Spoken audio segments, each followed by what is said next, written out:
And now joining us on the line, he is the host of Morning Men, 6 a.m. to 10 a.m. on SiriusXM, Mad Dog Sports Radio, Channel 82. He's a host at 106.3 FM, ESPN West Palm, and ESPNWestPalm.com, 4 to 6 p.m. He is Evan Cohen. Evan, it's Sean McChesney on SMC Sports. How are you? Great, Sean. How are you? Good, Evan. Thanks for coming on and joining us for a couple of minutes. We talked earlier in the show about how the Giants really dominated on defense in the first half and really kind of fell apart. Where do you think the game got out of hand for the Giants last night? Well, I think it's a good point. I mean, if you think about just watching that game early on, it kind of felt like the Giants were dominating, and you look up and it's 3-0 and it's 6-0 all of a sudden.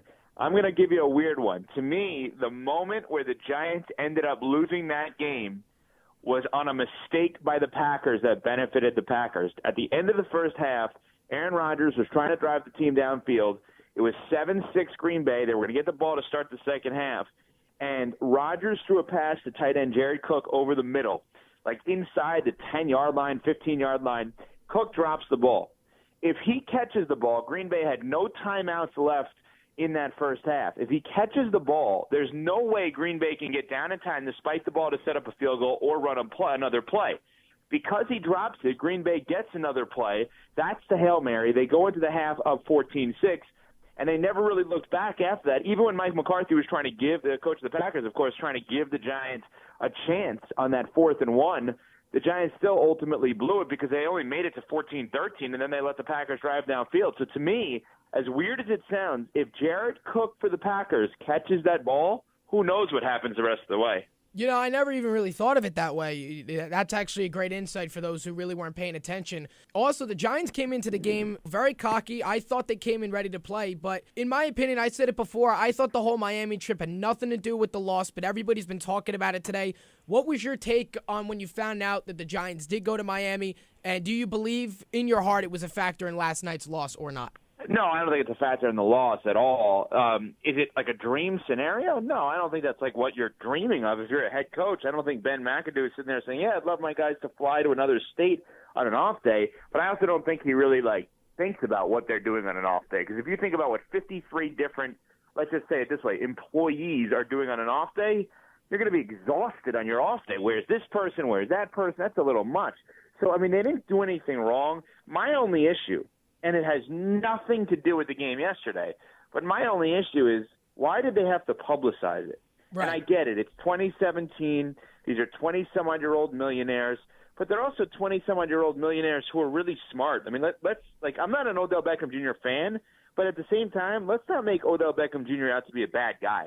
He is, by what everyone says, he's a good person. He does a ton for charity. He's not trying to hurt anybody. He's not really getting in real-life trouble off the field. And Victor Cruz has been around a little bit. Like, these guys should know when you want that shine, when you want that spotlight in New York, like, you're going to have to take the good with the bad. So don't add to the story. Like, don't add to the potential of the bad. And when people see you on an off day on a boat in Miami, it becomes a story. I mean, remember a few years ago, A-Rod was in Central Park sunbathing without a shirt on.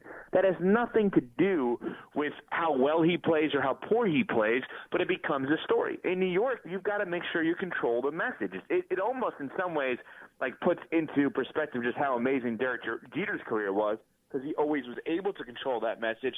That's where I thought Beckham made the mistake. And then, again, separate from that, has nothing to do with last night. He just didn't play well last night. Yeah, absolutely. I said it was probably one of the worst games OBJ ever had, and I also went out to say as well, you want to go to Miami, fine, leave it off social media, let somebody else do it. But let's move on to next week with Green Bay. Aaron Rodgers has been elite over his last 7 games, took apart one of the best defenses in the NFL. If you're the Dallas Cowboys, Evan, how do they stop him?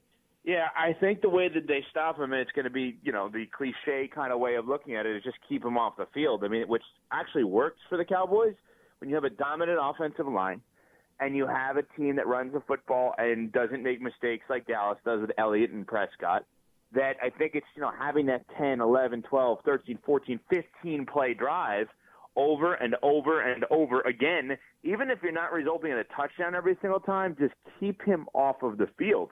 The other thing you got to hope for if you're Dallas, and it's going to sound cold, but let's be real, I mean, if Dallas has a choice, Jordy Nelson plays or doesn't play. Obviously, they're going to say doesn't play. Right. And he may have broken ribs. He may have some, real serious injuries, so I hope he's okay. But if you're Dallas, that's kind of what you're rooting for. But I think just, don't change. Don't think, if you're Dallas, about the fact that Rodgers has been great recently. Think about the fact that you have a quarterback that, had 4 total interceptions in 16 games this year. Think about the fact that you have a running back that, can really control the game. Just do what you've done to get you there, and I think that'll keep Rodgers off the field. Let's move on to the AFC a little bit, because I didn't personally enjoy the AFC wildcard weekend that much. Oakland-Houston wasn't a great game, but one specific moment stuck out to me in the Pittsburgh-Miami game, and that's with 4:30 left. Ben Roethlisberger gets sacked while he's throwing an interception. He hurts his ankle. Now, they're already up by 18 points. If you're Mike Tomlin, Evan, would you have left him in that spot, or would you have sat him, put Landry Jones in, and get Big Ben ready for Kansas City? Sean, I think there's an argument both ways on this, and I'm a Patriots fan. And so for me, it's tough for me to rip Mike Tomlin for doing this, because this is exactly what Bill Belichick does. I mean, more times than not, even in a game where the Patriots seemingly have it, Brady's still in there. That said, if you're not a Pats fan and you're not then, kind of looking like it's a double standard there, if you're just being real, yeah, I get it. I get the fact that, you're risking injury, not only for Roethlisberger, but any other key player moving forward. So I definitely think there's a critique. As crazy as it sounds, this is kind of who Roethlisberger is, though, right? Isn't he always the guy who's banged up? He's almost used to playing like this, and he is going to be fine, they say, moving forward. I kind of look at it and say that, Mike Tomlin, in a weird way, should wish that was the only thing he would have to deal with, because now he's got to deal with an assistant coach and Joey Porter getting arrested last night and all kinds of assault charges.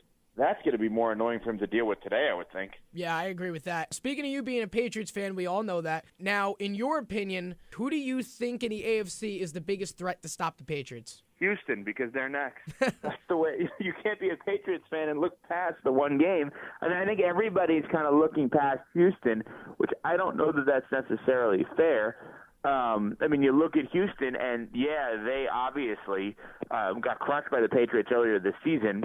But remember, Brock Osweiler had a halfway decent game on Saturday. Brock Osweiler also beat the Patriots last year in the regular season. Bill O'Brien, the head coach of the Texans, along with Romeo Crennel, the defensive coordinator, Mike Vrabel on the defensive staff, George Godsey on the offensive staff, all these guys used to be with the Patriots. They know what they're going to do. Jadeveon Clowney's playing better now than he did then. There's a lot of things that you look at Houston and say, I'm not necessarily going to predict the Patriots to lose or to beat Houston. I'm just sitting there saying that, I think people who are overlooking them and looking at that, 16-point spread, that's a little much. I don't know that I'm okay with that. 16 points is a lot in an NFL playoff game. I agree with that. I would definitely pick Houston with the points on that one. Let's move over to the national championship, which is tonight. Alabama, Clemson. Question, are you in Florida covering the game tonight, or are you in New York? No, I'm back in New York. Okay. Now, I thought the biggest storyline out of the game was when we found out last week that Lane Kiffin wouldn't be coaching Alabama tonight. Now, you had the opportunity to talk to Lane on ESPN West Palm when he was hired at Florida Atlantic. What were your thoughts when you found out he wasn't coaching? And do you think he got fired, or do you think he quit? My thoughts when he wasn't coaching were I was kind of surprised that it happened, but at the same time, it kind of makes sense a little bit from this perspective. I've thought about this a lot, and I did get the chance to interview him. And I tell you, there's a few things. Number one, I think he's actually more committed to FAU at Florida Atlantic University than any of us realize. And one of the things that, I was trying to figure out, why? I don't get it. Why aren't you focused on Alabama? It's not only because of the Saban-Kiffin relationship, which may have soured, although they won't let you know that, and I'm not reporting that it has, but, it kind of makes sense that it would have. So think about it this way. Last year, Kirby Smart goes from Alabama to Georgia. The players that Kirby Smart is probably recruiting at Alabama would be the same players that he'd recruit at Georgia. So there's really no additional work that he would need to do outside of just getting familiarized with the people at Georgia. With Kiffin, he's not recruiting the same players at Alabama as he is FAU. So as you get ready for signing day coming up in a few weeks, I think part of this was Kiffin was probably sitting there saying, I don't even know who half these people are. I'm used to recruiting 5-star kids, and I'm going from recruiting 5-star to maybe 2 3-star kids, where Kirby Smart, the Alabama defensive coordinator a year ago, now at Georgia, is looking at it as, I'm recruiting five-star kids, and now I'm still recruiting the five-star kids. So I think that Kiffin probably realized there's way more to do than I realized. There's an entire staff I have to build out. I can't really bring that many people, if anybody, from the Alabama staff because they're not going to voluntarily take an assistant job at FAU over taking it at Alabama.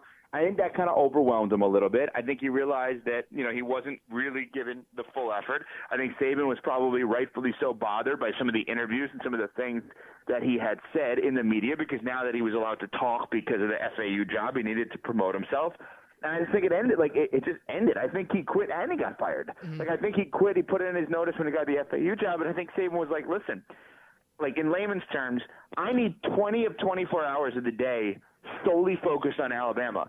And Kiffin was probably like, I can give you about 17, but I need at least 7 to focus on FAU. And he's like, no, that's it. Goodbye. I can't have that leading into a national championship game. And I'm not saying that they made the decision based on this, but, you watched it. It's not like the Alabama offense looked great against Washington, and I know that defense is pretty good. But I think – I know it's a cop-out answer, Sean, but I think the answer is yes. He quit and got fired. Yeah, I'd have to agree with that. That makes a lot of sense. And just a quick follow-up on that. Do you think the sudden change of coaching is going to affect the Alabama offense tonight in a good way or a bad way? Well, I think that – here's what I will tell you. Fair or not, Beckham's trip to Miami was the story of the game yesterday with the Giants. Right. Fair or not, Kiffin's departure is going to be the story of the game tonight with Alabama. I don't think it should affect it that much, but Sean, if we expect them to score 21 points and they score 20 even in a win, we're all going to be talking about Kiffin tomorrow. It's a weird thing. Again, maybe this one's a little bit more fair than Beckham would be because it would have a direct impact on the game, but this is kind of going to be that hot-button, buzzworthy topic tomorrow if it doesn't go well for Alabama. I think it will just because – it's Saban. The guy is arguably the greatest college coach of all time. He's definitely the greatest college coach in our lifetime. But arguably of all time. And so if he's making this move, I have a hard time believing that Nick Saban's going to do anything to hurt his team and his team's chances to win a championship. Absolutely. And my final question to you, Evan, before I let you go, it's Alabama-Clemson, the rematch for the national championship. Who is your pick tonight? Alabama. I'm not going against Saban. I'm really not. I can't fathom that Nick Saban in this game with this much time to prepare to make that bold of a move as we just discussed with Kiffin. I think he knows what he's doing, and I think he knows how to go about it. And how do you pick against Saban? I understand why you would. You got Deshaun Watson across the way, but I'm not picking against Saban. SMC Sports with Sean McChesney. We're talking with Evan Cohen. He's the host of Morning Men. You can catch it every weekday, 6 a.m. to 10 a.m. on Mad Dog Sports Radio, SiriusXM 82. And you can catch Evan on 106.3 FM, ESPN West Palm, and ESPNWestPalm.com, 4 to 6 Eastern, every Monday through Friday. Evan, it's a pleasure talking to you again, and we hope to talk to you again real soon. Best with Morning Men, best with West Palm, and enjoy the national championship tonight. Thanks, Sean. Anytime. I appreciate it.